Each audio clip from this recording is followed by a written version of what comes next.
सम्पन्न उपस्थित पाहुनाहरूलाई स्वागत गरिदिनु हुनको लागि स्वागत मन्तव्य राखिदिनु हुनको लागि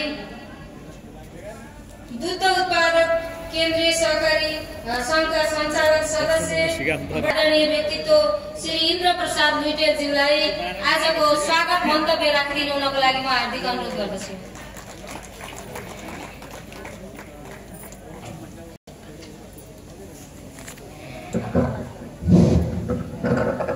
धन्यवाद। हाम्रो गाउँपालिकामा हुन गइरहेको 68औं सहकारी दिवस समारोहका अध्यक्षज्यू, आजका प्रमुख अतिथि बर्दिया क्षेत्र नम्बर 1 का माननीय संजय कुमार गौतमजी, विशेष अतिथि लुम्बिनी प्रदेशका माननीय भुवनेश्वर चौधरीज्यू, यसै जिल्ला कृषि कार्यालयका प्रमुखज्यू सागर ढकालज्यू र यसै गरी सहकारी केन्द्रीय संघका सदस्य हरिबहादुर अधिकारीज्यू, निवर्तमान बडाइताल गाउँपालिकाका अध्यक्ष लालबहादुर श्रेष्ठज्यू, उद्योग वाणिज्य संघका अध्यक्ष लामिछानेज्यू, यसै गरी सम्पूर्ण राजनीतिक पार्टीका अथवा समाजसेवी बुद्धिजीवी र साथीहरू, त्यसै गरी बडाइताल गाउँपालिका 1 नम्बरदेखि 9 नम्बर वडासम्मका वडा सचिवज्यूहरू र वार्ड सदस्यज्यूहरू, गाउँपालिका सदस्यज्यूहरू र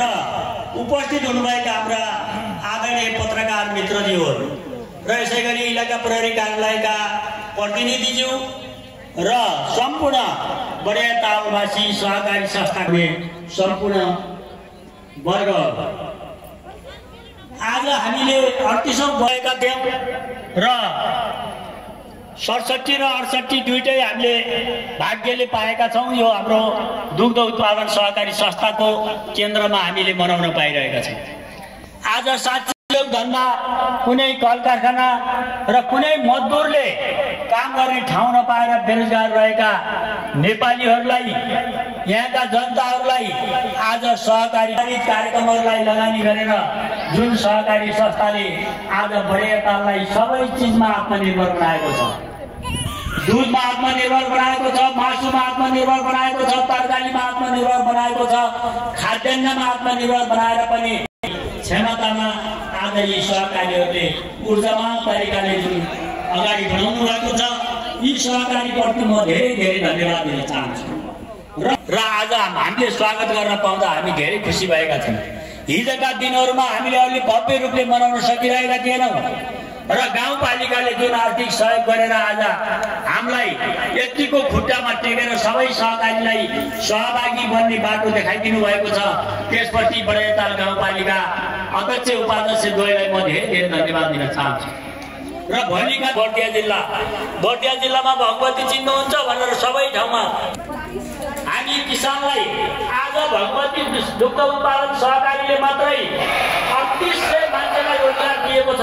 त्यसै गरी यहाँ 42वटा सहकारी छन्। 42वटा सहकारीले कम्तीमा 100 जनालाई रोजगार दिएको भए पनि आज 4200 देखि 10,000 सम्म मान्छेले रोजगार पाएका छन्। आज राज्यबाट कुनै रोजगार छैन र कृषिबाट आज एनाकेना प्रकारेण गरेर किसानहरू लत्री घिच्री सहकारीहरू आर्थिक अवस्था नभए पनि किसानलाई परिचालन गरेर उत्पादनमा जोडिरहनु भएको छ। त्यस्ता चिजहरूलाई हाम्रा देशका माननीयहरूले भोलि यो किसानलाई कसरी अगाडि बढाउने हो, राज्यले कसरी अनुदान दिने हो भन्ने कुरामा अलि बढी जोड गरिदिन म अनुरोध पनि गर्न चाहन्छु। आज प्रदेश र केन्द्रको सांसद 2 जना हुनुहुन्छ। आज हजुरहरूले गरिरहेको अवस्थालाई 50 गुणा अगाडि वृद्धि गरेर लान सक्यो। कृषि क्रान्तिबाट परिवर्तन हुन्छ। आज हाम्रा कृषिका देखि लिएर दुध उत्पादनका कुराहरूदेखि लिएर दुध भण्डारण गर्ने समस्या र कोल्ड स्टोरहरू समेतको चाहिँ उहाँहरूले आज एनाकेना अनुदान दिएर यी संस्थाहरू चलिरहेका छन्। आज बजारीकरण गर्नको लागि संस्थासँग साधन नभएका कारणले गर्दा संस्थाले आफूले उत्पादन गरेको चिज बजारसम्म लान नसकिरहेको अवस्था छ। त्यो अवस्थालाई न्यूनीकरण गर्नको लागि प्रदेश सरकार र केन्द्रीय सरकारले किसानलाई ढुवानी गर्ने साधनहरूको व्यवस्था गराइदिन अनिवार्य छ।